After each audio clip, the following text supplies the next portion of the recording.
Hey there! I've got some really exciting news for you.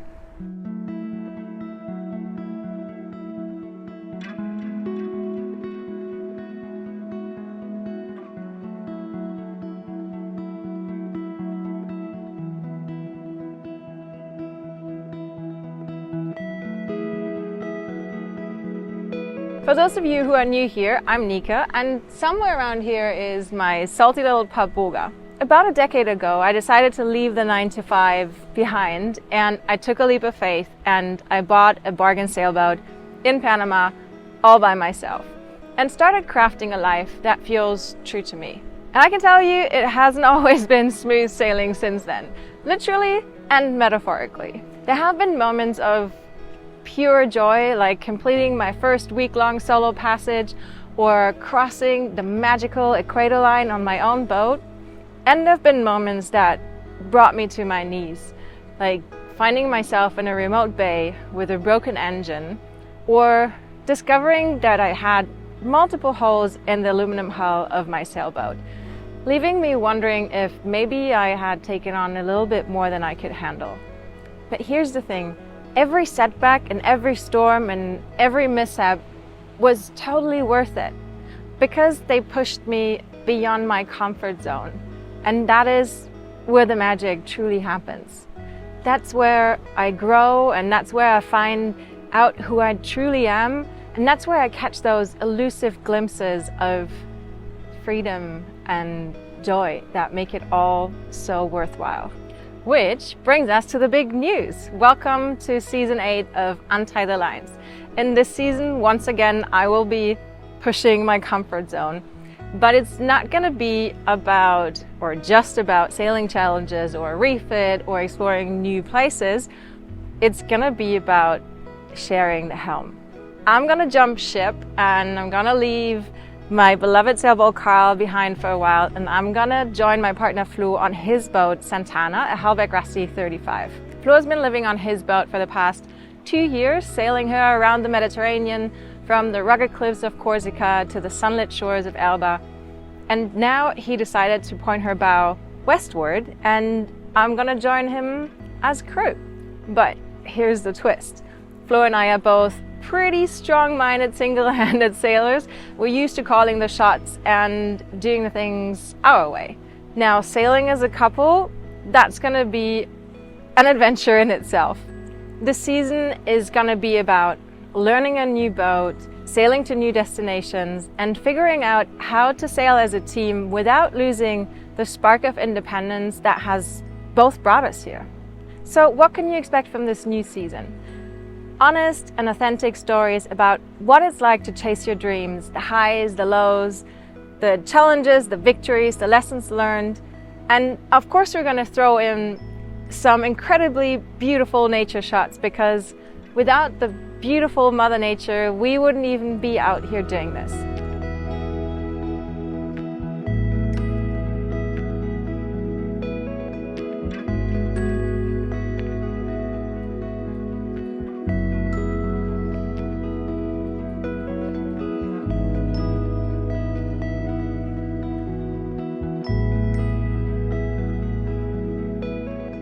Now that you roughly know what it's going to be about, let's jump into the first episode where we're going to share with you a little bit more in detail what our plans and expectations are for this season. And please keep in mind that a sailor's plans are always written in the sand at low tide, and that is something that we absolutely love about the cruising lifestyle, that you can adjust your plans when the winds change. We hope that you are just as excited as we are about Season 8, and we'd love to hear from you, so please let us know in the comments, what are you expecting of this season and what are you looking forward to? But for now, let's jump right in. In July 2024, we sailed Santana from the charming island of Elba to Port Saint-Louis du Rhone, nestled on the French Mediterranean coast near Marseille. There we put Santana on the hard for a few months. Fast forward to today, and we're both reuniting at the shipyard. Flo made his way down from Engelskirchen near Cologne, while I arrived a week later from Lübeck. Both of us enduring lengthy train journeys with multiple connections and plenty of potential for delays. What I didn't know was that Flo would surprise me by picking me up in Arles. So I'm picking up Nika. She doesn't know that I'm driving to Aare and give her a little surprise.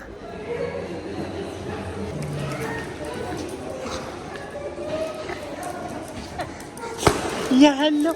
Ja, hallo. It was such a sweet surprise that Flo came to pick me up. Another hour in a tiny Fiat Panda, cruising through the golden glow of the setting sun, with flocks of flamingos soaring above us, and finally we arrived at Santana. Wow! I made it! This has been a long, long journey. 2 days of each 12 hours on the train. But I'm here. Made it to the south of France, Port Saint-Louis du Rhone. And just reuniting with Santana.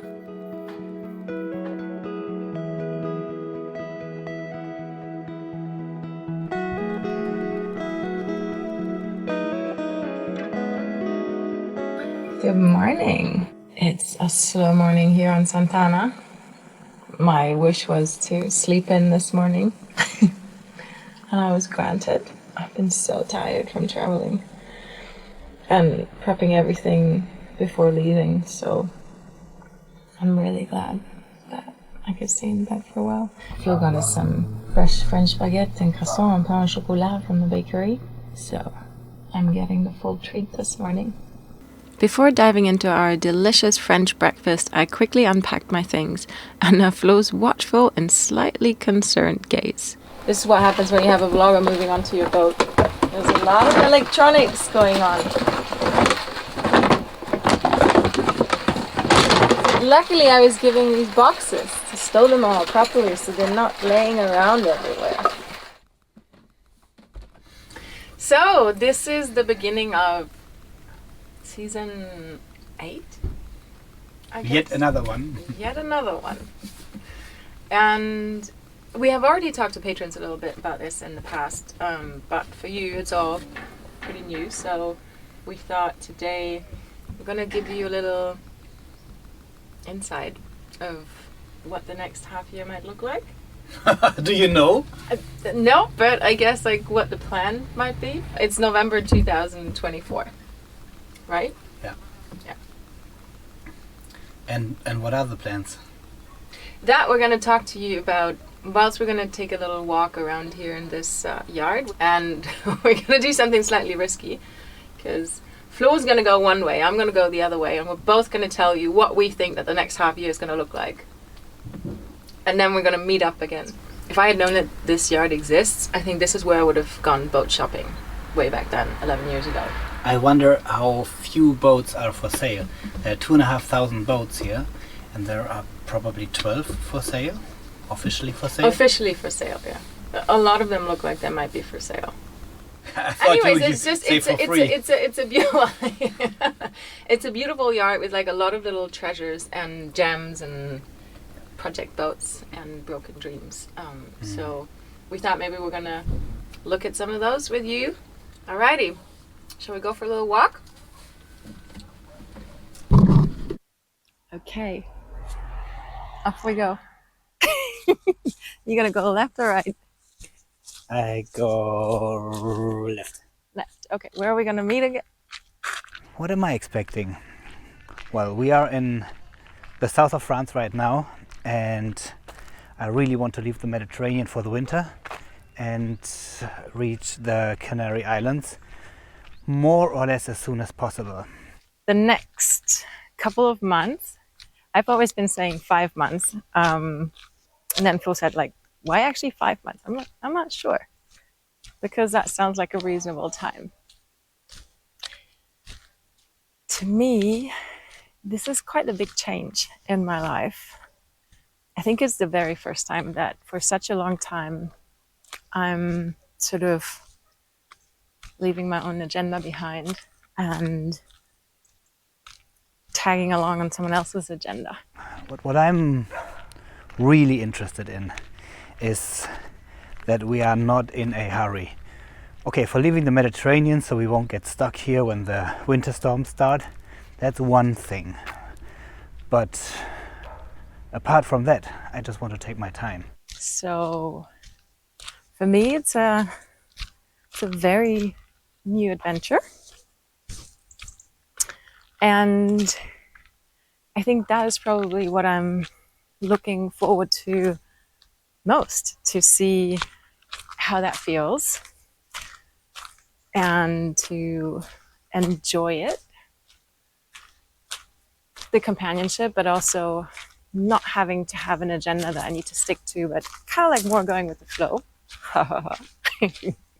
If we stop in Spain, in Cadiz, and then go to Madeira, or if we go to Tanja and hop along the Moroccan coast, if we stay longer in the Canary Islands, or proceed quite quickly to Cape Verde, or not go to the Cape Verde Islands at all, I don't really mind. Flo is probably going to tell you about the journey. I'm also super excited about hopefully not being too stressed, not being on a too tight of a schedule. We both have a lot of work to do, so I hope that we're going to manage to have a good balance between exploring and sailing and getting some work done. I would like to have some beautiful anchorages. I would like to be not in stress with my work. I hope that we can settle in quite well with like sun power, water, and stay as long as we want in every bay that we really like, and take some time to explore the land. And when we were on his boat this summer around Elba, that worked really well, I found. And I was a lot less stressed than I was in the past 2 to 3 years. So that is something I'm very much looking forward to. And destination-wise, I really hope that we're going to stop in Morocco, because I've never been there. And I think the Canaries will be great, but also the Cape Verdes are something that I would personally love to see. And then I hope it's going to last as long as possible, so that we don't have to come back early because something is happening, and that we can take the time to enjoy life at sea without the European winter. And yeah, probably just diving into the companionship and sharing the journey. That is something that I'm really looking forward to. We did that in Mexico, of course, but now it's a little different, and I'm very much looking forward to this next step, doing it together. I really hope that my boat performs well. I have not been out at sea for more than 2 days with Santana, and I have never sailed such a long distance. And I'm really curious to find out how that's going to be with 2 dogs and a couple of days. And I'm expecting some nice sailing with the longer Atlantic wave. And I hope that we manage to get into the groove of sailing every now and then, or preferably all of the time, except for this changing Mediterranean style. Well, let's see. The journey begins. Well, look at that beautiful lady. I just say octopus. Okay, so here's a little gem for you. And that's a pirate boat. That looks like a huge amount of work. Yeah, that's going to be a project. And that's some dry wood. You, as an owner of a wooden boat, would you do wood again? Yes. It is one of the best materials in saltwater. No, it is the best material in saltwater. It's the only material that gets protected by saltwater. So the problem with wood is freshwater, not saltwater. So I guess we've been talking separately about what we're looking forward to. You guess, but you don't know. I don't know. I'll see later in the editing, I guess. What do you think could be some... What do you think is going to be our biggest challenge from your point of view? I just want to say your temper.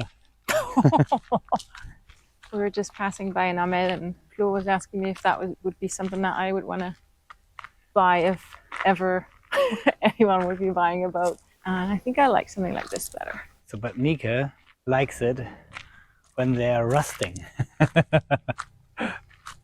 No, I don't. I just like it when boats are a little bit more individual, like have character. So, a wooden boat. Yeah, well, wooden boat, but I don't know if I wanted to treat a wooden boat. But I do like the feeling of the wooden boat, and I do like the looks of a wooden boat. There you go, wooden boat.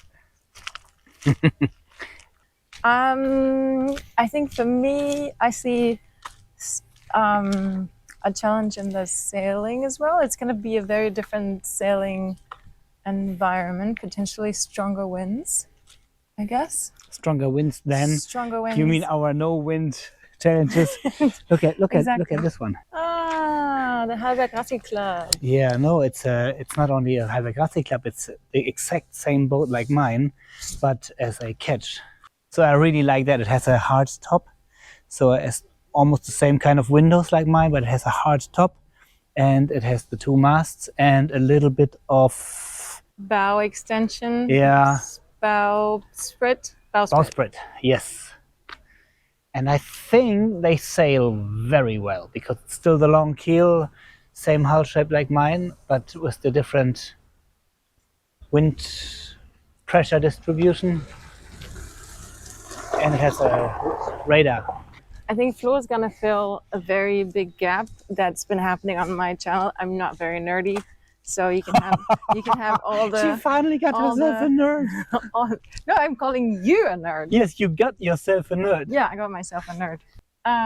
Yeah, I think it's going to be different sailing conditions. Yeah, what do you mean with the stronger winds and the different conditions? Because you have been in the Atlantic, we have been in the Pacific, we have been in the Mediterranean.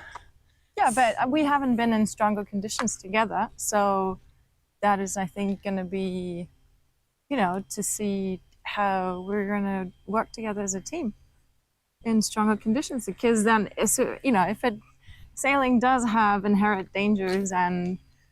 I thought we were doing the sunset tours. Yeah, I think that's what people always think they're doing, and then they end up doing something completely different. It seems like Flo and I have pretty similar expectations for the journey ahead, which isn't too bad, I guess. But before Santana splashes back into the water, there's one pretty crucial project that we need to tackle, and it's an exciting one. So make sure to subscribe and hit the notification bell so you don't miss a thing. But more about that next week.